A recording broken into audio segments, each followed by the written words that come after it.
Mean-Muggin with Chinny G. Hey, good morning, everybody. Today, I will be joined by the legendary Art Davie, creator of the UFC. So, let's give him a shout.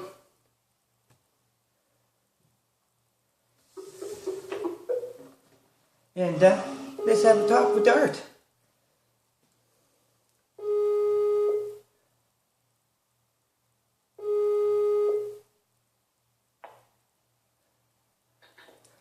Good morning, Art.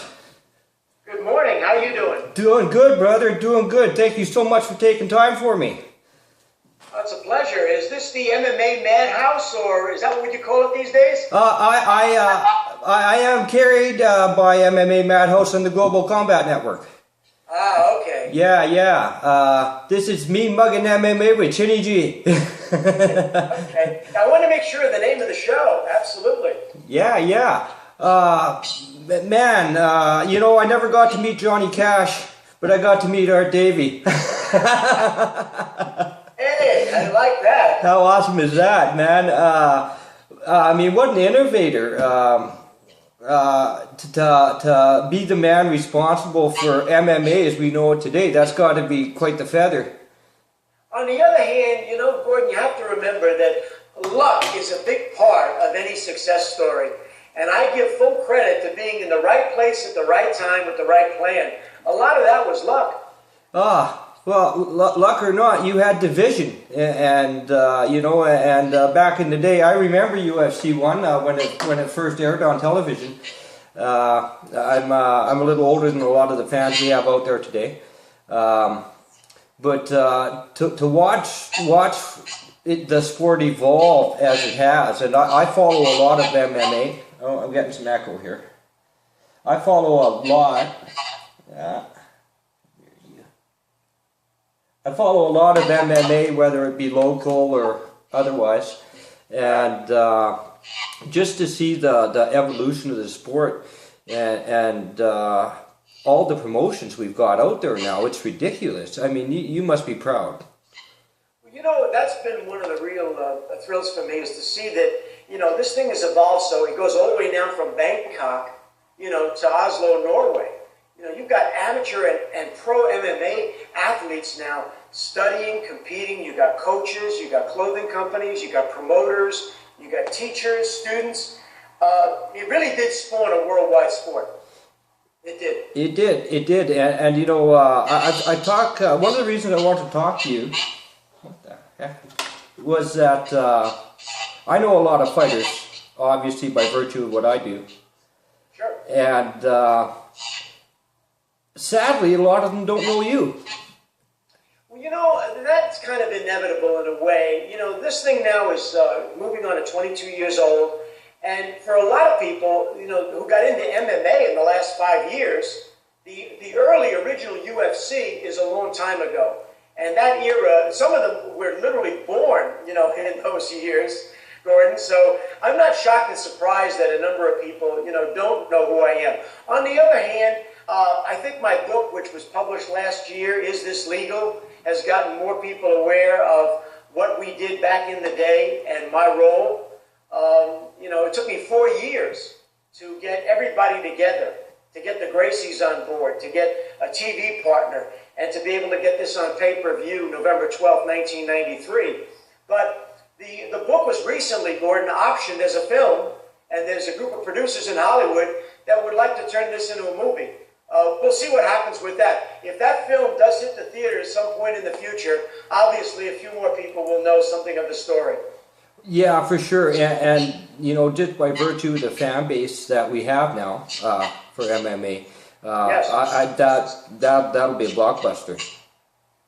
Well, like you said, this has now become a worldwide phenomenon. I find myself sometimes on Facebook Messenger, talking to a young athlete in India or Jakarta, Indonesia, or Oslo, Norway.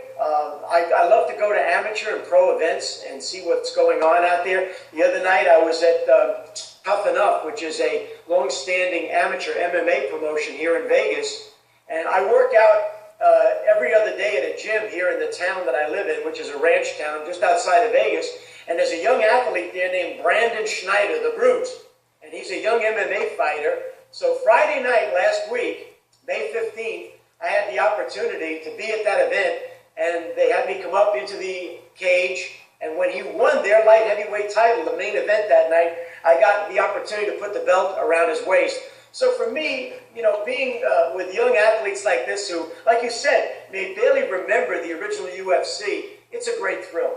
Oh, indeed, indeed. Actually, I saw that Facebook post with Jeff there. Yeah, Jeff Meyer. Yeah, yeah. And I've known the Myers brothers going back to, my God, I think they came to UFC 3 in Charlotte, Carolina. So I've known those guys for a long time, and their dad. So, you know, there's a situation where a young guy liked what I was doing, admired it. He literally quit his job as a broker and became a promoter. And, you know, his family, Jeff, has been doing it now for virtually 20 years. crazy, man. Well, your beginnings yourself were somewhat humble. You started out in advertising. Yes. Yeah, I had been an ad man, and I originally got involved in that in San Diego after owning a car dealership. And at one point, I was working for someone else. I had sold the agency I had in San Diego, Gordon, and I moved up to LA, was working for a bigger agency, and my boss had a client that distributed beer, and one of the beers they distributed was Ducati. So at one point, he wanted to bring me in the meeting, and they wanted me to spitball some ideas of how to increase their penetration with young beer drinkers. One of the ideas I came back to them with was the Ultimate Fighting Championship. They looked at it and they said, you know, it's a great idea, but it's kind of violent. I said, yeah, okay. They said, what else you got? I said, no, this is the one I believe would really attract the young audience that you're trying to appeal to.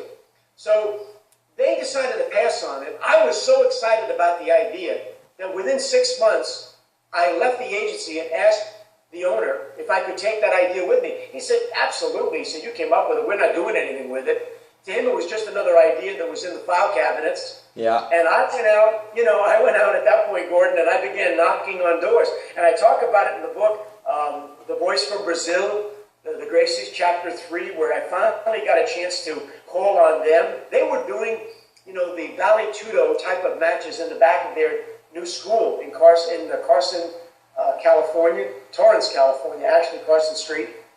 And I went over there, and I'm watching some of these bouts. I actually became the first student in the new school. When I met with Horion, he said to me, he said, what did you do with the martial arts? I said, well, I took some Taekwondo when I was back in the Marines, and I boxed a little bit when I was a teenager. He said, have you ever rolled? I said, gee, I was never a high school wrestler. He said, come on back tomorrow night. He said, I'm going to show you what this is all about. I went back and spent 30 minutes with him, Gordon, on the mat, and I was knocked out. I was blown away. I could do nothing with him, nothing at all. So I realized that there was really something here, and I began to hang out there and try to talk to him about doing, not the Gracie Challenge, because my research for that beer client had shown that whenever you tried to get two martial artists together, different disciplines, it either didn't come about, or if it did, it was a mess. They'd either argue about the rules, or they'd argue about the money. And that would kill it. So I didn't want to do the Gracie Challenge. I came up with this idea of doing A, a tournament, and B, it had to be on pay-per-view. Those were my two original ideas. It took me virtually almost 2 years to convince Horion to get along with this.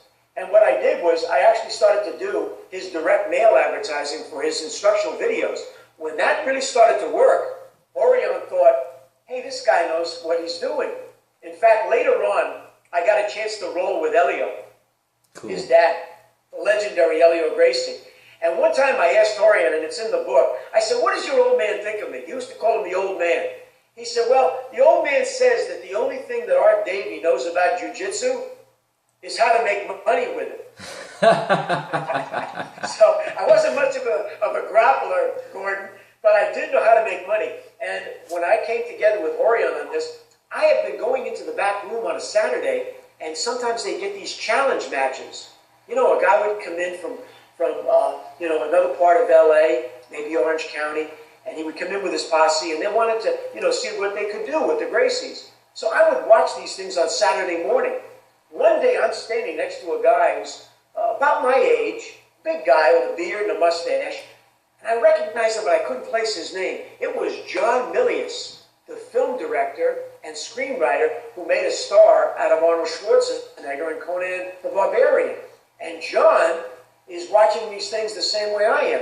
I said to Horian, is that John Milius? Oh, he said, yeah, John's been coming down and taking lessons for, a year and a half. So I said, wow, that's John Milius. So when I finally wrote up a business plan, I said to Horian, tell John to meet us in your office after class one night. I was taking class at, I think it was 8 o'clock on Tuesday night, and John's class was 9 o'clock. So I waited for John to get done, and we sat down in Horian's office, and I pitched him the idea I was calling it War of the Worlds. And John looked at it and said, I'm in. I figured, gee, a guy like that, he's got agents, he's got lawyers, he's saying he's in now. He loved Gracie Jiu-Jitsu. He believed in it, and he loved the idea. He said, you're going to crown the new Superman. He said, you're going to crown the real Superman. He said, would you bring in a boxer? I said, yeah, look at what I'm saying in this presentation to you. I had a little PowerPoint presentation going on, and I talked about bringing in a sumo wrestler and a boxer and taekwondo and karate and judo and jiu-jitsu. He said, I love this. He said, you're going to crown the great white shark, the apex predator. He said, I'll help you any way I can. I said, John, can I attach your name to this project? He said, no problem. So cool. With that, it was cool, Gord. With that, I started to knock on doors. I went to Showtime. I went to HBO. And those guys were big on boxing. And when I brought this idea to them, they said, martial arts?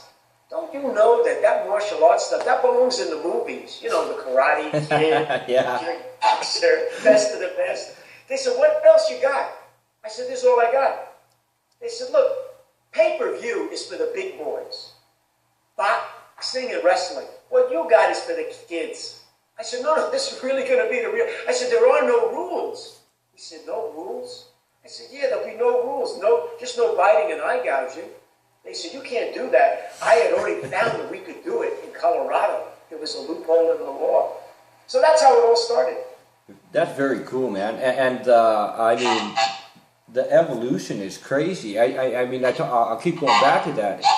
There's been nothing like it. I mean, not football, not baseball, not hockey. And I'm a Canadian, and we love our hockey. But yes. But it's crazy how it just got snapped up by the public so quickly. Well, we knew the first night that we had a hit. I mean, the audience in the arena there at McNichols Arena in Denver, Gordon, they were excited, and I could tell from what the energy that was in that room that we had a hit with people. By Monday morning, we started to get the pay-per-view numbers. And Semaphore Entertainment, my TV partner, they had been doing concerts on pay-per-view. They had been doing comedy. But how many times can you do the farewell concert for the Judds? Or how many times could you bring, Andrew Dice Clay to pay-per-view? You might bring him once a year. So they had no franchise. Monday morning, they thought maybe we were going to do 30, 40,000 pay-per-view subscriptions. And back in the day, there were only, in the United States and Canada, there were only about 33 million homes that were wired for pay-per-view. Today, there's over 100 million in those two major markets, as you know. So they thought if we did 30, 40,000 buys, this was a big deal. We did almost 90,000 buys. They were stunned. They knew it was a big hit. So the early scuttlebutt about the fact that we only thought that this was a one-time spectacle has never been true. And I talk about that in the book. This was planned as a franchise. I signed a 5-year deal with Semaphore. So we planned to do, by 1996 and 97, we planned to do 5 or 6 events a year, which we did 5 in both years. This was never planned as a one-shot. Right. And the numbers that first show, Gordon, were fantastic. The funding for those shows was actually coming from Bertelsmann's music group.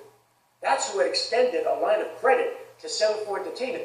Bertelsmann's music group in Germany was the largest privately held entertainment corporation at that time on the planet. They were the kings of music. And they had funded this. They didn't come to the first show, but they came to the second show in Denver. They were like, what the heck is this? We can't believe this thing is, the numbers were, and then the next show we did 125. By UFC 5, The Return of the Beast, in Charlotte, North Carolina, we did almost 300,000 buys when there were only 33 million homes in the United States and Canada. Unbelievable. And I got to tell you this, our pay-per-view numbers in Viewers' Choice in Canada were always the best numbers of all. The Canadian fans embraced this faster and bigger than the fans in the United States. That's the truth. Yeah, and they still do. Yes. You know, fans love a good fight. You know, you guys go to a hockey game and you wait. You know, if a fight breaks out, they look to see if there's a hockey game going to show. Yeah, for sure. So much change in the regulations from the original days of the UFC, and do you sometimes think they watered it down past the point of? No, you know, that's a very good question, Gord, but I got to tell you something interesting. Two things started to happen right from the very first UFC. Number one, the fighters themselves saw that some of what they were bringing to the party wasn't good enough. I mean, by UFC 3, Kimo Leopoldo was knocking on the door at the Gracie Academy asking for jiu-jitsu lessons. These guys started to cross-train right from the very beginning. Right. Right? The second thing was, starting really with the second show, where we brought in Big John McCarthy as a referee, we started to evolve the rules. You know, by UFC 6, 7, and 8, we'd added gloves, weight classes, restricted moves, time limits, judges, overtimes. You know, it naturally evolved. And I became the commissioner of Ultimate Fighting starting in UFC 6. I began to write the rule books. I had tremendous input from John McCarthy, and the late Jeff Blatnick was a big influence also. Jeff was a great, smart guy, an Olympic athlete himself. And, you know, with the three of us, we began to evolve the rule books. I wrote 5 rule books somewhere between 1995 and late 1997. So we ourselves began to evolve it. There's always been the myth that until the New Jersey Commission adopted the unified rules of MMA, that this had always been just a wild and woolly spectacle. It began to evolve starting with UFC 2. And it just kept going on. So has it been watered down? I think, in all fairness, it became submission kickboxing. It became its own sport. Right. And the athletes did that. More so than the promoters, it was the athletes themselves saying, you know something? What I know is good, but I need to add the sprawls from Olympic wrestling. I need to be able to use my hands like a boxer. I need to be able to use my legs like a Thai kickboxer. And I need the holds and throws and chokes of Brazilian Jiu-Jitsu. So the sport itself evolved, and the rules evolved along with it. Right. You follow social media as well as I do, and you see that comment all the time. It's not what it was, but in order for things to evolve, they have to change. Absolutely. You know.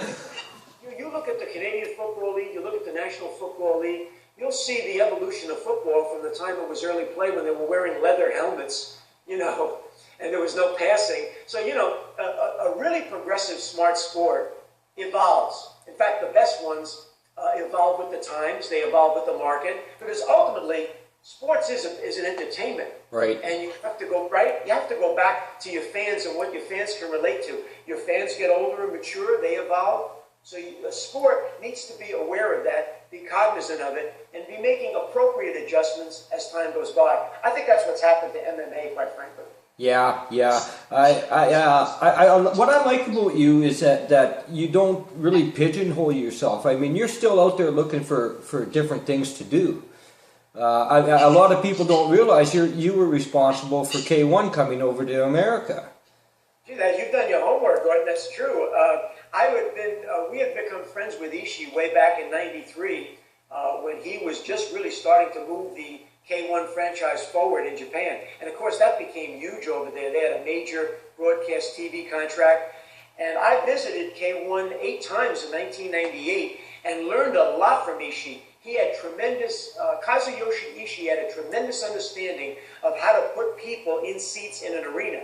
Remember that his K1 final would have 80,000 people in the Tokyo Dome. Crazy, and yeah.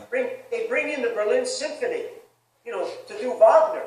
You know, And the UFC still hasn't broken that attendance record, I might add. that's correct. So I went over there and I learned a lot from Ishii. And I brought K1 to America. The only problem that I had was that I really couldn't use the footage, which was really owned as intellectual property by Sony. And I wanted to run Andy Hoog and Ernesto Hoost and Peter Arts. I was going to give that footage away to ESPN for nothing for 6 months before our event. And because of the K1 annual schedule, I had to do the event to fit in that schedule because they were doing events in Switzerland and Japan all throughout the year, leading up to the final in December. And I had to do August. I had to literally be on the same night that the WWE was at Sturgis with all the bikers doing a pay-per-view event. Yeah. So that kind of worked against getting all the, the real kind of numbers I was hoping for. But yeah, I brought K1 to America for Ishii and the K1 organization. And, they had made that a tremendous sport. I got a chance to meet a lot of guys which I had one time tried to recruit for the UFC, like Ernesto Hoost, Peter Arts, and of course the late Andy Hoog. Right. I mean, for you though, it must be, like you got to know all the early warriors, the Don Frys, the Hoist Gracie, all these guys, Ernesto Hoost, you got to legends, really, I'm very proud about the fact that there are 6 out of the 12 fighters that are in the UFC Hall of Fame are guys that I booked for the show. Yeah. There's I was lucky early on. You think about the first event, I had 2 Hall of Famers. I had Hoist Gracie and Ken Shamrock.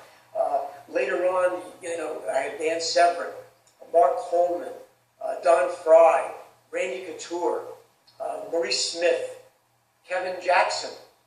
I brought Mark Schultz into the UFC, in UFC 8 in Detroit. So I really had an opportunity to really bring some of the great ones in. But I always felt that was one of my best talents, was that I had a good eye for talent. Some people used to say, well, yeah, but you like big, tough guys, and you like spectacle. And yet, you look at a lot of the guys I brought in, I was the first guy to bring in wrestlers. I knew early on, especially after the Gracies were gone, I knew I had to bring in Brazilians who weren't Gracies. So I was looking at the Amory Viteches, the Murilo Bustamantes, the Vali Ishmaels, Marco Ruas. Right. And I brought in Mark Kerr, Mark Coleman, Dan Severn, Randy Couture. I brought in professional wrestler, Tony Halman, the Viking, Count Ludwig Borga from the WWE. I was trying to get Nenga from the WCW. I was always thinking outside the box. I brought in a Yokozuna, sumo wrestler, Koji Katsuki from Japan, the largest amateur or professional athlete in the world, Manuel Yarborough. I thought I was a good booker and a good matchmaker. I had an eye for talent, and part of what I was always looking for was what I now call the Ronda Rousey factor, charisma. Right. You're in the business of entertainment. You need some athletes who know how to do an interview, that are colorful. What MMA needs is a Muhammad Ali. Absolutely. And it's really unfortunate because I'm sure you watched the Pacquiao-Mayweather fight on May 2nd. And, if Mayweather actually had a personality he could sell, he could be, and he's comparing himself to Ali, which I think is ridiculous, but that's just me. But if he had the personality to sell, he could become legend. He might be great, but he will never be legend. He misses that important component. The great ones have a certain color and a charisma to them, and the public relates to that. Ultimately, any athlete that we fall in love with, part of it is an identification with what we think is important. So an athlete has to have the ability to personify certain qualities and characteristics. And I think one of the jobs of a booker and a matchmaker is to have their eyes and ears open for an athlete that can typify the age, that can speak to the market, that can connect with the young fans, the passion fans. 20% of your fans buy 80% of the product. You better be listening to those people. Yeah. You're looking for what it is they like and what they want. And maybe not, avoiding some of the things that they think are kind of bogus. You got to listen to your fans. Yeah, and I think that's one of the things Dana White has a problem doing. I'm often asked about Zuffa, and I give them a lot of credit. You got to remember when they came on board, this thing was banned on pay-per-view.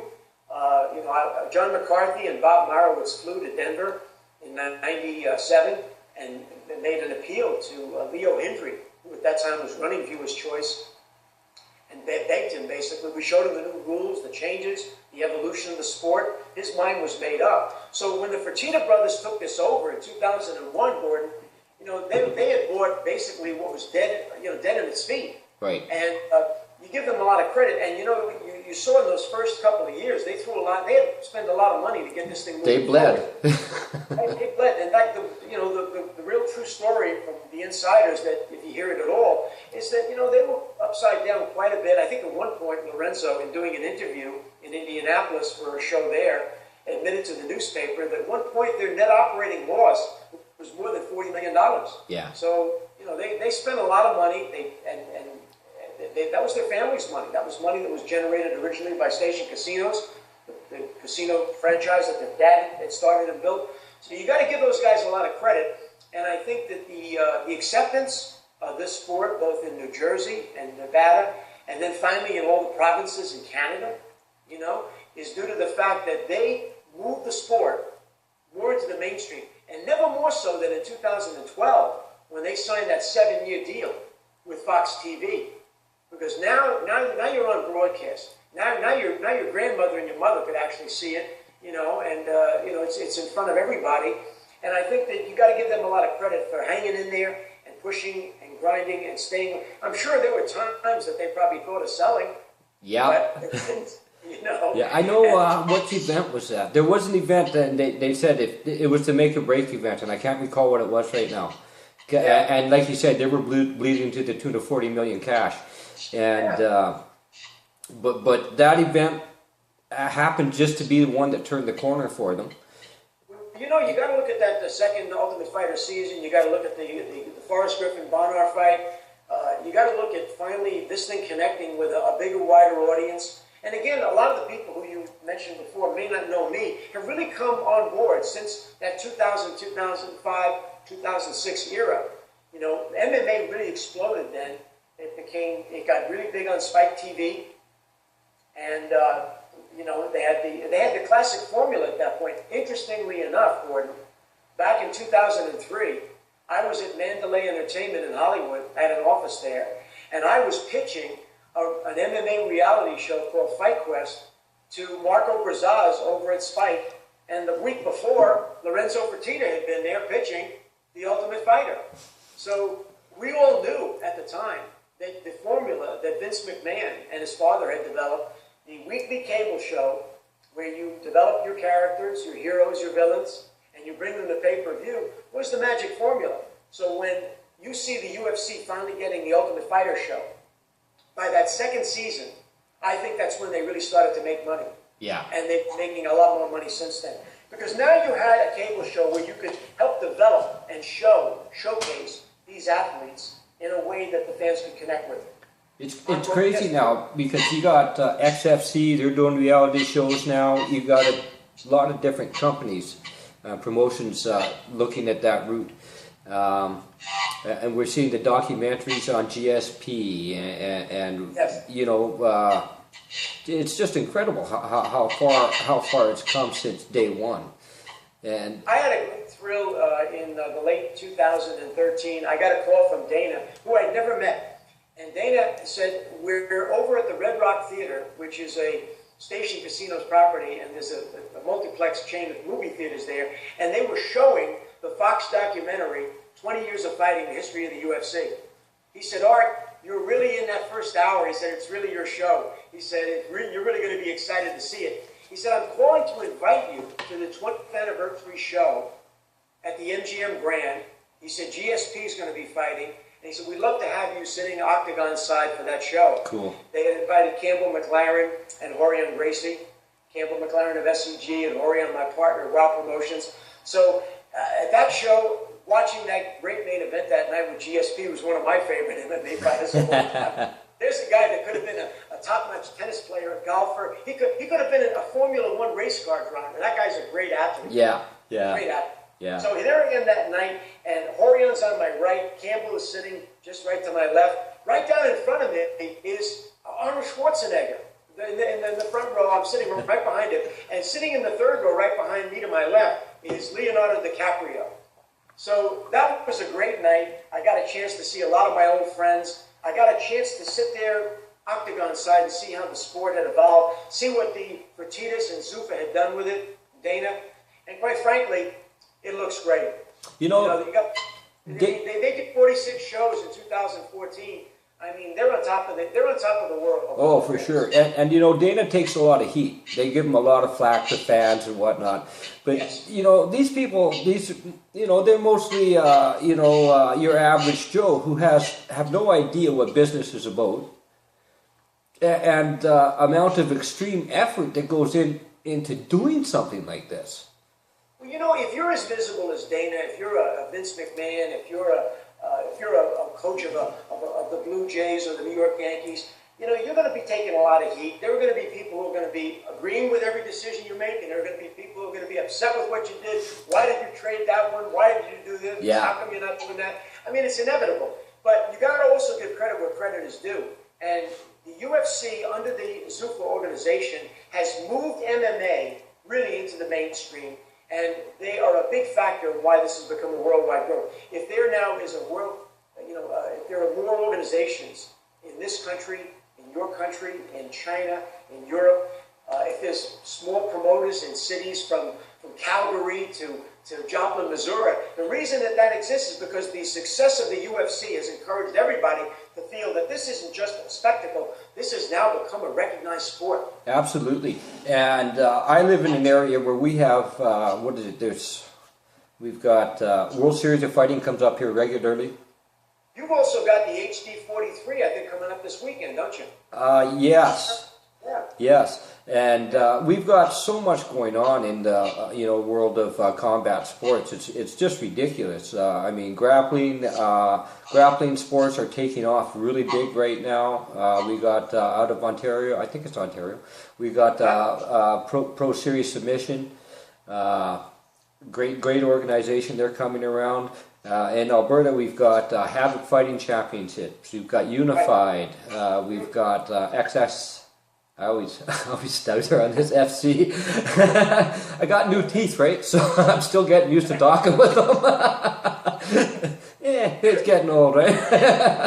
But we've just got some phenomenal promotions up here in Canada. We got, I believe, MFC is going to be coming back up here. Titan, I've heard rumblings they'll be coming up here to do some shows. So. As far as that goes, I live in a great area. Yeah.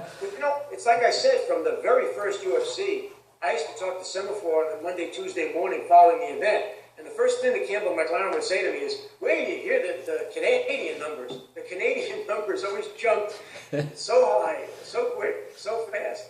And we figured out early on that our most rabid fans were in Canada. When we did events on the New York border, in the Buffalo, Rochester area, man, we had a lot of Canadian fans come over. When we sold out Buffalo, UFC 7, I bet half the people in that audience were Canadians. No doubt. We love our combat sports. Mean-Muggin getting the shit beat out of somebody. Fantastic. We just love it. But for me, I took up jiu-jitsu at 46 years of age.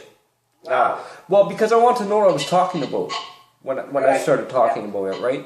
Because I found I didn't understand a lot of the, people would say, oh, the transitions are fantastic. And I could grasp it, but I couldn't grasp it.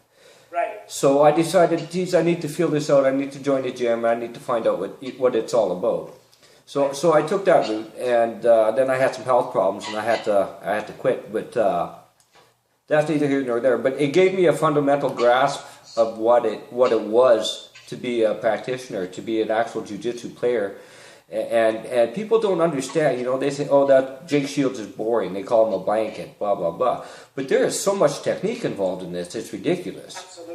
Absolutely. And your experience paralleled mine, Gordon, because I talk about it in the book. I talk about it in Chapter 4, Gracie Challenge, that I, at age 44, took jiu-jitsu and finally got my blue belt from Hoyler Gracie, and I did it for the same reason you did. I needed to understand a bit more about that sport, about that martial art, so that I could be a better booker, a better matchmaker. I could understand what I was doing better, and it was invaluable because I had done some boxing in the Marines and as a youngster back in New York in the amateur ranks.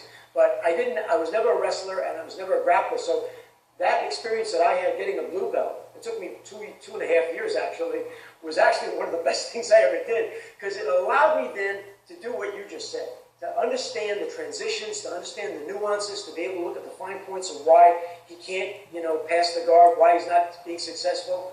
I needed to know that. Yeah, yeah. Today, if I were more active in promoting the sport myself, I would attend John McCarthy's referee school, quite frankly, his referee and judges school, because I think that when you operate either from those two positions, you've got a great understanding then of what can be done, what should be done, and what's permissible to be done inside a cage. Right, right. And it's really easy to criticize a ref, isn't it? I mean, that's a late stoppage. Well, I don't know if it's a late stoppage. I'm not in the cage. I can't see what the fighter looks like face up. And then we get early stoppages. Well, and we had one this past weekend at UFC, what was it, Adelaide? Yes. But at any rate, there was a stoppage, but it was very clear that dude was getting the crap beat out of him, and he was not coming away from that. Right. Yeah, it's easy to second guess a ref. I was at the Friday night at the Tough Enough show in Las Vegas at the Cannery Casino, and one of the refs, Chris, who I've known for years, an ISKA ref, at one point he had told the fighter to break, and the fighter threw a punch on the break. And he grabbed him by the shoulder and pushed him back so hard that the fighter ended up on his butt. The crowd kind of gasped, and later on Chris came over to me and said, "Do you think I was too rough?" I said, "No, that's what McCarthy would have done." I said, "You got to let that fighter know that the boss in that cage is you, and when you tell him to break, for him to throw a punch afterwards, he's obviously something, he's lost a little respect, or he reacted in a way that he's got to get that settled down." I said, "You did the right thing." Yeah. But speaking of John McCarthy, let's go back to the Yoel Romero fight with what was his name? Always bitching and whining. Ex-Marine too. They call it Stoolgate. Okay. When Romero took too much time on the stool and he wouldn't get up, he got like an extra 30 seconds, and which and I know is a lifetime. Or a lifeline, however you want to call it, right? And John had that fight, I believe, and he took an incredible lot of flack over that. Do you think it was just a communication error, or what?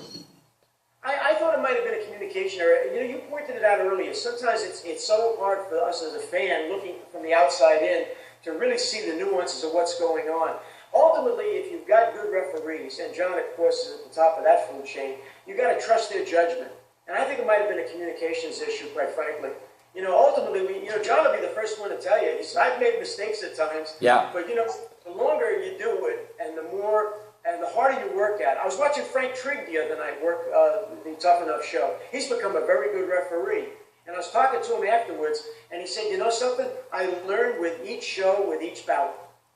Yeah, and the funny thing is that it's always a different circumstance. Always. Exactly. Exactly. You're going to be presented with a new situation that you may not have dealt with before. The good referees think on their feet. They learn from each experience, and because of that, it's like in boxing. Years ago, you had a Barney Felix, a Mills Lane. You got a guy that's worked for 10 years at being a referee. You can trust him. He's learned all the basics. He's learned all the contingencies, and he's dealt with almost all the unusual situations that can occur. That's what you look for in a championship fight. McCarthy in MMA, along with maybe 3 or 4 others, really is at the top of that food chain. But I'm amazed today at what's coming out of the ref and the judges' schools, quite frankly. Excellent. Yeah. I think the worst I saw was the Drew Doberman fight in Brazil with Eduardo, the ref there, and that stoppage. That was, I mean, there was an obvious conflict of interest in that fight, as Eduardo actually trained with the guy Dober was fighting. They're in the same camp, But actually, that's the first time in recent memory, if ever, that I ever recall the Brazilian Commission overturning a decision like that. Yeah. I think when you look at the big picture in terms of MMA, I think in this last 22 years, I think we've done a pretty admirable job of policing this sport ourselves. It's not perfect. There's still things that could be tightened, improved, corrected. But I think MMA, let's say compared to international boxing, I think it's done professional boxing. I think it's done a pretty darn good job.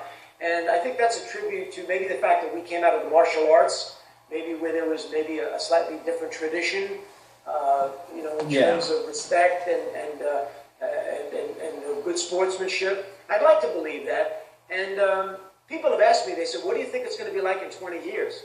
I think it's going to be a lot bigger. I think the internet will continue to increase the proliferation of the fan understanding and appreciation of this sport.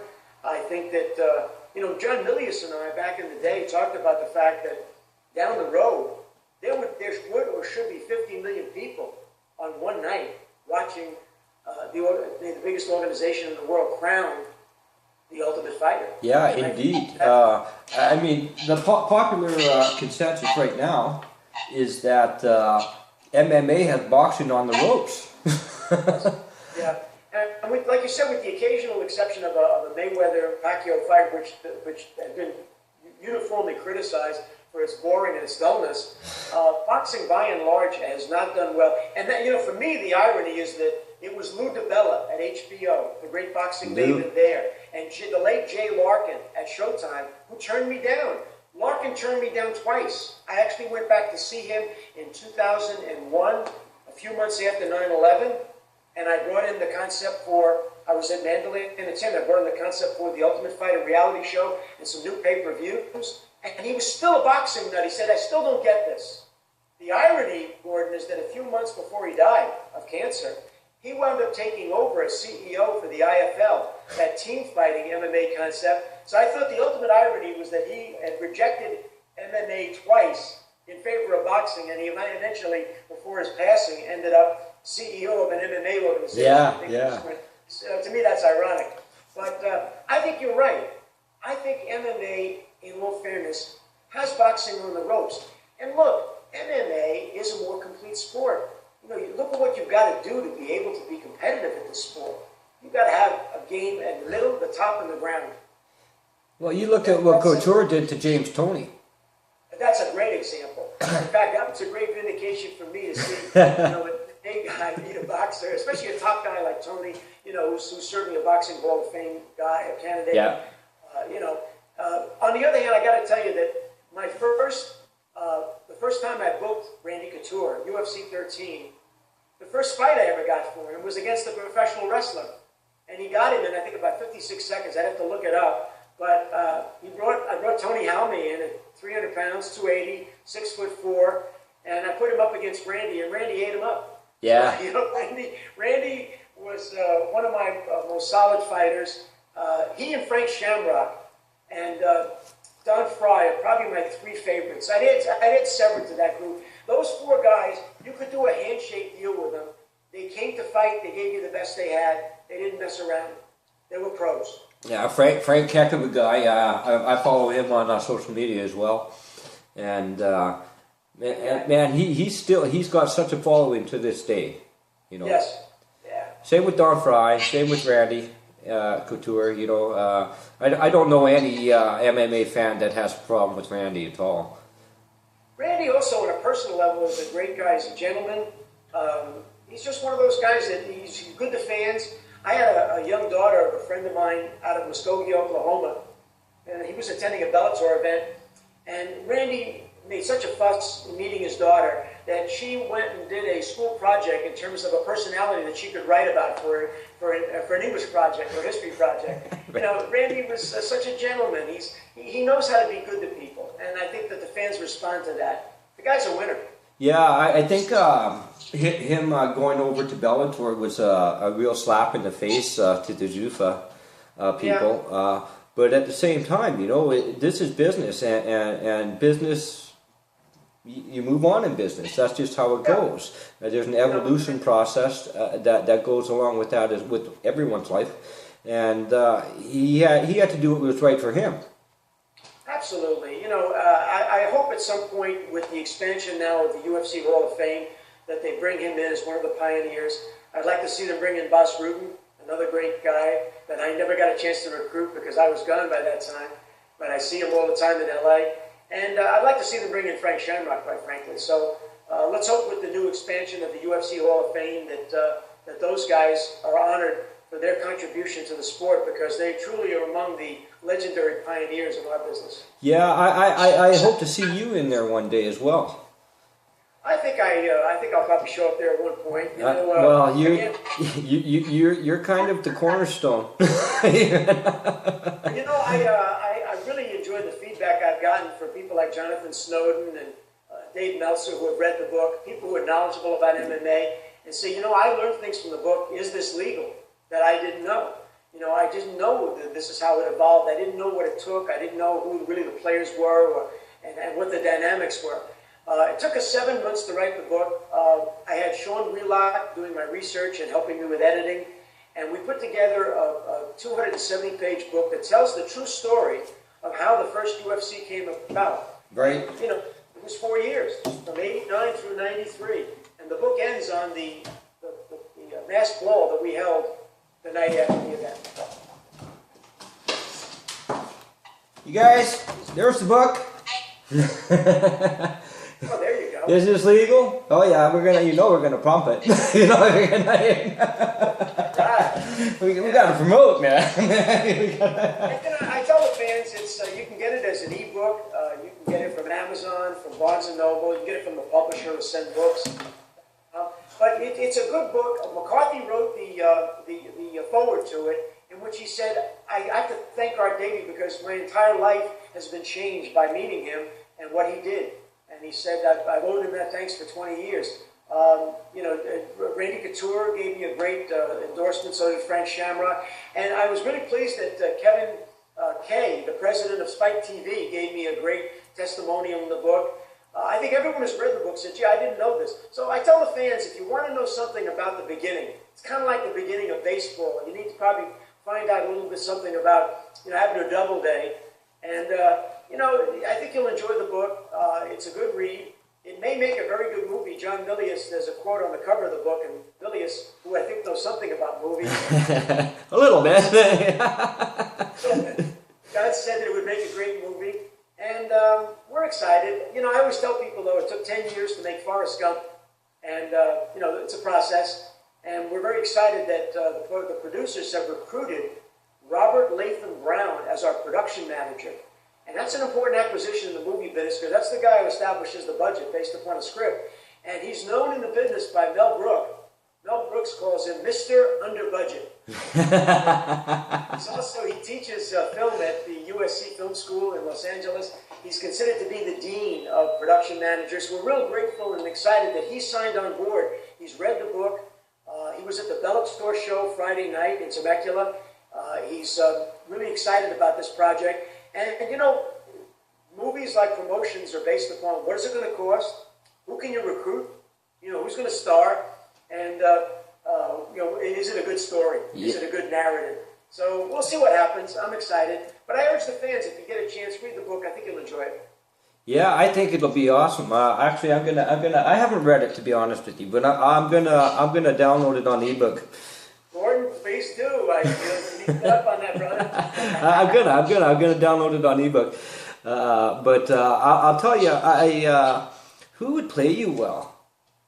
Well, some of the fans already on my Facebook page are talking about, maybe Jeremy Piven, maybe Joaquin Phoenix. Joe Pesci.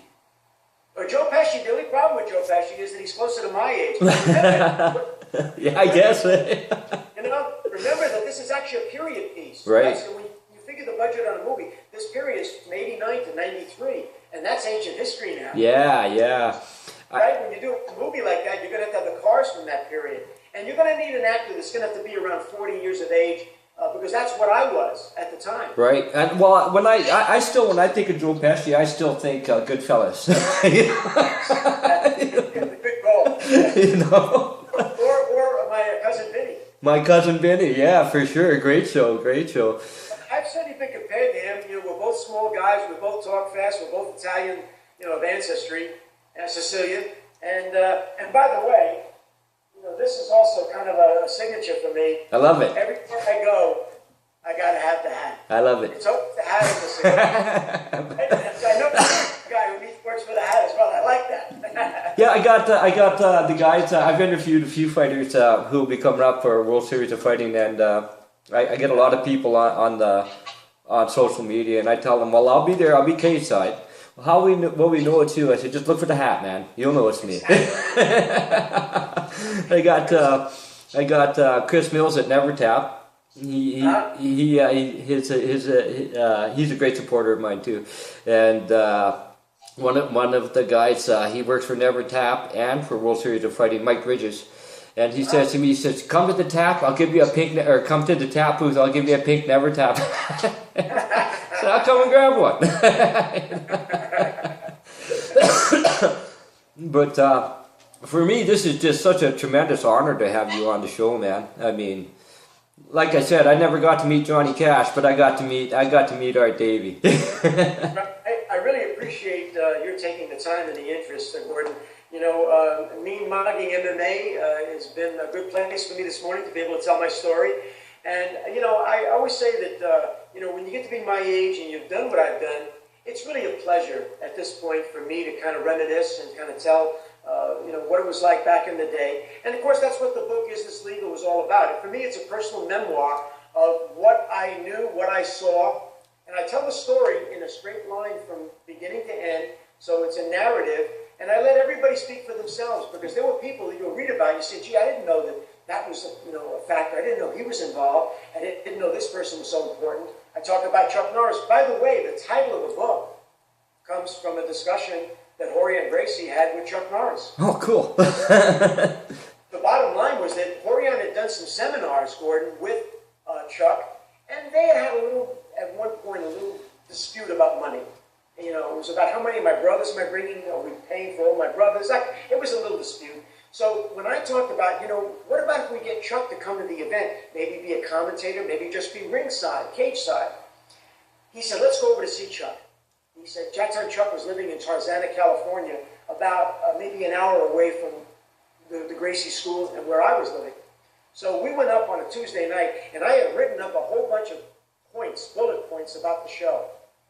And when we got to Chuck's house, big compound, big gate, we pulled inside. Horian tapped me on the shoulder. He said, look, I want to ask a favor. I said, what? He said, let me go in first. I said, why? He said, well, he said, I want to smooth things over with him, and I don't want to do it in a way that either embarrasses me or embarrasses him. I said, not a problem. I said, you got the sale points on the card. Go inside, and as soon as you need me, you know, come outside and get me. I'll come in. I'll close the deal if that's whatever. He goes inside. 20 minutes later, he comes out. He said, Art, he said, he didn't get it. I said, what do you mean? I said, what did he say?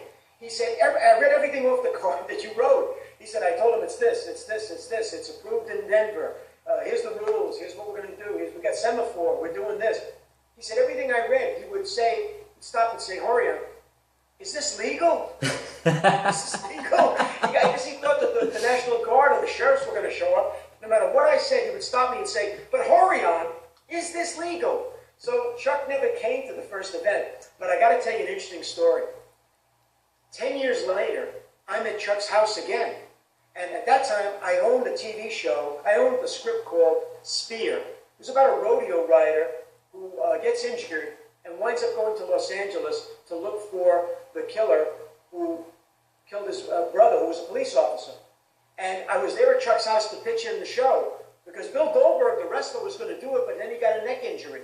So he had to pull out. So I'm down pitching the show to Chuck, and we're in his house in Tarzana, and there's agents there and lawyers, and Chuck's over by the fireplace. And at one point during a break, somebody mentioned the UFC. The room got quiet. Everybody looked at Chuck, and he cleared his throat, and he looked over at me sitting on the couch. He said, Art Davie, I just want to say one thing in front of these people. I was wrong about the UFC years ago. Oh, right on. And I thought, right on, what a classy guy. And I mentioned that in my epilogue, that took a lot of class. He didn't have to say that. He didn't owe me a thing. But I took a lot of class. So it was really a pleasure. Chuck's a good guy. And I think, you know, when this was proposed to him, this must have sounded like, you know, a black swan. Something right out of the movies. Something. I mean, maybe this is something in a movie. But in fact, at one point, I was pitching the show to somebody over at Prime Ticket. And they said, is this a movie you're pitching me? I said, no, this is a real event. Oh, he said, it's not a movie. I said, no. I had some fighters tell me the same thing. They said, are you recruiting me to be in a movie? I said, no, it's a real event. No rules. You know, I tell the story, and maybe it'll be in a film someday. Ken Shamrock gets off the plane on Tuesday in Denver. He had come in from doing one of the first Pank race events in Japan. And he's a little tired, he's a little sore. And Wednesday morning, I see him. He'd gone over to the gym to do a little workout. My cousin owned the Powerhouse Gym. My cousin Nancy Davie owned the Powerhouse Gym in Denver. And he was going over there to work out. And I go over to the gym, and there's a photographer there. And at one point, Ken gets off a machine. He comes over to me. He says, all right, he says, just clarify for me once again. Is this really a shoot or is this a work? I said, Ken, we've been all over this. Come on, you signed the contract. We talked about this on the phone. It's a shoot. It's a real deal. He said, but there's a guy here going to be in karate pajamas. He said he's never had a pro fight. He was talking about Royce Gracie. A pro fight. He said, there are amateurs in this show. He said, is this a work, a half work, a semi-work, a soft work? I said, this is a real deal. So there we were on Wednesday, 2 days before the event. And Ken Shamrock is still asking me, Arturo, is this a real deal? So that first event, I think there were people who had to see it to believe it, and then afterwards, they were true believers. I know I was hooked. I was able to purchase the first pay-per-view, and I'll tell you, I was hooked from day one, man. And I have been. It's been 22 plus years now, and I have been an avid fan. And not just of the UFC. You know, I like a good fight. You know. True Canadian. Yeah, for sure, man. Let me ask you this, though, Gordon. Are you a Tim Horton fan? Oh yes. All right, I'm just checking. Yeah. Because every time I go up to Toronto, I gotta have Tim Horton donuts and coffee. It's part of the trip. Yeah. You'll see me drinking it on quite a few of my shows, actually. For sure. Listen, if I buy a hard copy of the book and I send it to you, will you sign it for me and send it back? Absolutely. Be my pleasure. Awesome. I will absolutely do that. And I'm going to download the ebook anyway, and I'm going to give that a read. And if it's cool with you, I'd love to have you back and we can discuss the book. Absolutely. That would be a thrill. In fact, that'd be good because you and I then discussing what's in the book, you'll be able to ask me more questions about things that when you encounter them in the book will open up a whole area of discussion for us. I'd love that. Me too, brother. Me too. Well, we'll wrap this one up because I've got to go cook lunch for the kiddies. 40 years old and I started a new family. Congratulations. Congratulations. Everything worked. That's great to hear, Gordon. Really. Everything Gordon, worked. it's really been a pleasure to be on Mean-Mugging MMA today. And like I said, you invite me back, I'll be there, brother. Awesome, brother. I'll give the book a read and we'll probably have you back shortly. All right, great. Awesome. You have a good day and a good week. You too. Thanks very much. The legend, Art Davies, everybody. Thank you so much, Art. Peace, brother. Was that a great show, my friends? That was a great show. I hope you all get to watch this. Big shout out to MMA Madhouse. Love you guys. Mean-Muggin MMA Madhouse. Big shout out to Global Combat Network. Dominate your world. Draco. And what else? Big shout out to Draco. Mean-Muggin Draco. Draco. All these combat sports equipment you need. And we'll have Art back after I read the book, and it's going to be a blast, man. Stay tuned. Remember, my friends, we're all one. My brothers and my sisters, at the end of the day, that's all we got. Treat everybody good. Be good to one another, my friends. Peace.